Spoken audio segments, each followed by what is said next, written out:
Saudi Arabia paid roughly $55 million to host their Grand Prix this year. Bahrain, around $50 million. Monaco, under 25. Austria, effectively zero public money for the hosting fee. Because in Austria, the Grand Prix hosting fee isn't funded by the government. It's paid for by a man and an energy drink. And the deal he built around the Red Bull Ring might be the smartest sponsorship play in modern sports. To understand why Austria is so strange, you have to understand how hosting an F1 race actually works. Every year, F1 stages 24 Grand Prix weekends across the planet, and almost none of them are free. Each country pays Formula One a hosting fee, essentially rent, for the right to be on the calendar. In 2016, that average fee was about $31.5 million per race, according to Forbes. Today, many races pay between $40 and $50 million annually. Add it all up, and F1 generates roughly $800 million to over $1 billion from hosting fees every year. Now, who pays this? In almost every case, the government does. Saudi Arabia pays through its sovereign wealth fund. Bahrain pays through Mumtalakat. Las Vegas is a quirk. F1 owns that promotion itself, but the tourism board still supports it. Singapore, Abu Dhabi, Miami, Mexico City, every one of them in some form, public or quasi-public money. Even Monza, Spa, and Austin operate with a form of public-private financing. The exception? Austria. So how does a private energy drink company get its own Grand Prix when entire governments are fighting for theirs? The story starts long before Red Bull.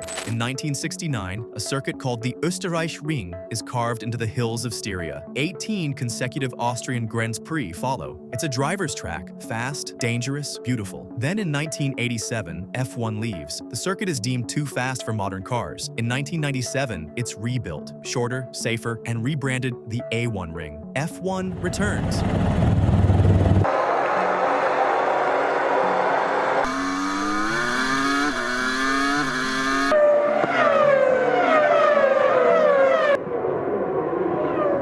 For 6 years. Then in 2003, F1 leaves again. And this time, the track goes dark. Plans to extend it get delayed by a combination of legal disputes, environmental concerns, and land ownership disputes. The whole circuit is at risk of becoming a hiking trail. And here's where Dietrich Mateschitz enters the story. In 2004, the founder of Red Bull does two things in the same year. One, he buys the Jaguar F1 team and renames it Red Bull Racing. Two, he buys the abandoned A1 Ring. Now, you would expect what comes next, right? Big rebuild, F1 returns, Red Bull logo everywhere. That's not what happens. Mateschitz sits on it for 7 years. No racing, no major construction, just silence. Because he isn't building a racetrack, he's building a position. He waits for the political fights to settle, the planning permissions to clear, and the F1 calendar to open up. And when he finally moves, he moves all at once. On May 15th, 2011, the circuit reopens as the Red Bull Ring. A reported 70 million euros poured into the rebuild. New grandstands, modernized pit lane, paddock, runoff areas. Not by Austrian taxpayers, by Red Bull. 3 years later, in 2014, F1 returns to Austria for the first time in 11 years. Original contract, 7 years through 2020. And here's where it gets unusual. Of the 19 Grand Prix on the F1 calendar at that time, almost every single one was subsidized in some form by a government, except two, the British Grand Prix and the Austrian one.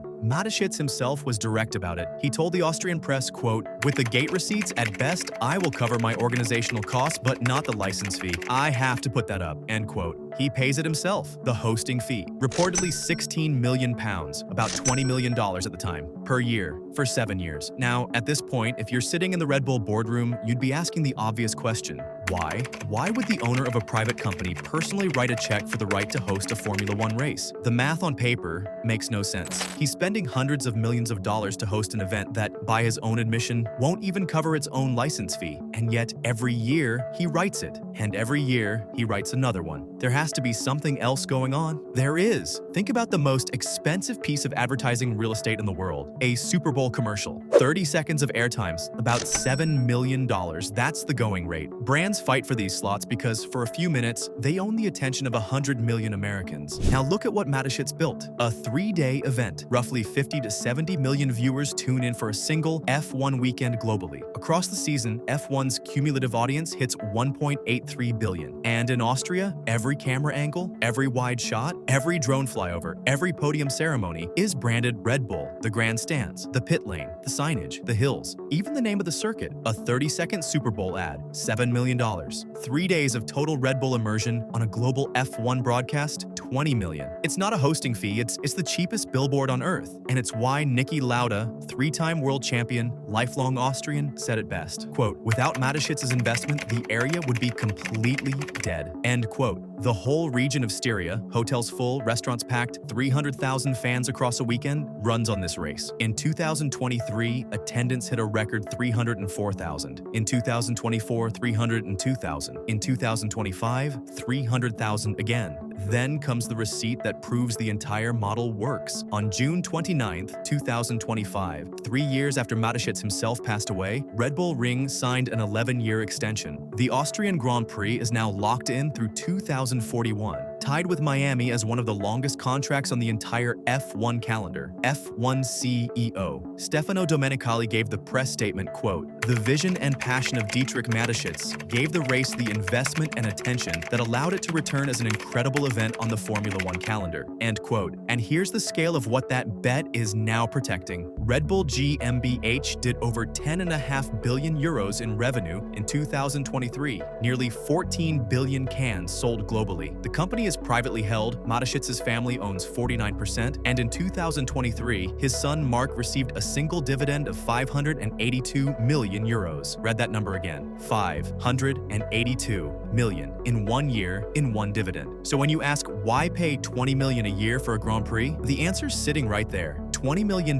buys you the most valuable real estate in global sports marketing, and that real estate sells more cans of energy drink than any traditional ad campaign ever could. The Mateschitz Playbook, own the venue, become the broadcast, sell the product, is being studied right now. Team owners have been quietly exploring their own circuit play. Audi's F1 entry in 2026 is expected to introduce a highly integrated commercial approach of its own, possibly with a planned destination marketing strategy. Every billionaire team owner is asking the same question Mateschitz answered 20 years ago. How do you turn a sponsorship line item into an owned media asset? Mateschitz didn't just buy a racetrack, he invented a new category of sponsorship, where the sponsor is the venue, and the broadcast, and the team, and the driver development program. And at the end of the chain, the cans on the shelf of every gas station from Graz to Tokyo. For about $20 million a year, he locked in a feedback loop that the world's biggest brands are still trying to figure out how to copy.